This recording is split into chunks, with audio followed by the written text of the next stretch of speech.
religion. Hip-hop has no color. Hip-hop has no gender. Hip-hop has no nationality. Hip-hop has transcended all these things because it brings black, white, Asian, Latino, Christian, Jewish, Muslim, atheist people together. And we start to realize we have more in common than we do apart. And we start to demand more from our government. And we realize that it is not the people who should fear their government. It is the government who should fear the people.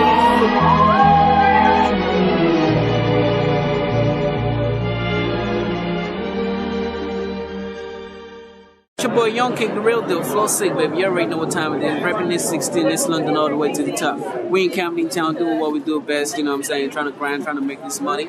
You know, I'm just myself, and they hit the 8 all the time, but I don't really give a damn. You know, I'm gonna do my thing till I die. Trying to get to the top, trying to be myself. Got my new single, Bounce Like That. Check it out on kickdavid.com, you know what I'm saying? Cheer! Holla.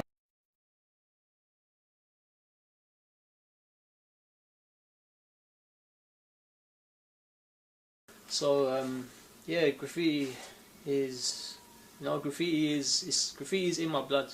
I would say it's like a virus. You know, it's something that once it like infects you, if it really takes hold of you, if it really gets into you, you know, graffiti culture in the way that I was explaining it, you know, it becomes a part of you. It's something that it doesn't let go of you. It takes hold of you. You take hold of it. It becomes a part of you. You know, your everyday life. Or it did for me growing up, and I would say a lot of people that I know, you know, my kind of generation, because I can't speak necessarily for the younger generation and their experience. I can give what I see it as, but you know, it becomes you, and you never leave it. You know, it's always in your blood. You want to write on something. It's a way. It's an escape for me. Graffiti and music for me growing up were an escape. You know, from my late teens onwards, became an escape. You know, in fact, some people knew me. Someone that knew me. Sometimes I would seem really restless and frustrated, and it was kind of like someone said to you even recently that maybe you need to go and paint, or you need to make some music. You know, you need to do something like that, and it's true.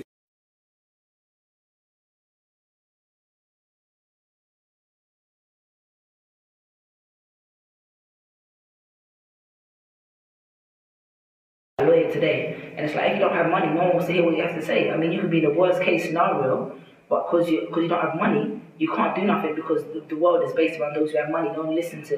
And when you look like a lot of us do and come from a certain demographic, it's like they always prejudge you. Whereas with hip hop, we get to say exactly what we feel, and people listen. You know what I mean? That's the only time they want to listen to us, and we get to hear our voice out to millions or whatever, and we actually communicate a message. So I think it's vital for people who don't have money and people who are in our situations to be able to communicate. That's the only medium we get our voice heard. So I think it's essential.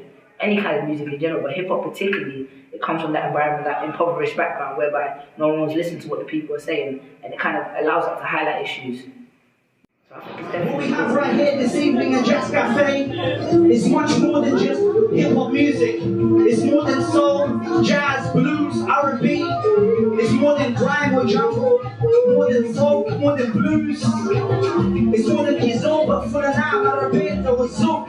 More than Bambara. It's our pain and our tears, our love and our fears. The language of my ancestors and your ancestors. It's the universal language of love, peace and unity. Because what we have right here tonight at Jazz Cafe is our legacy.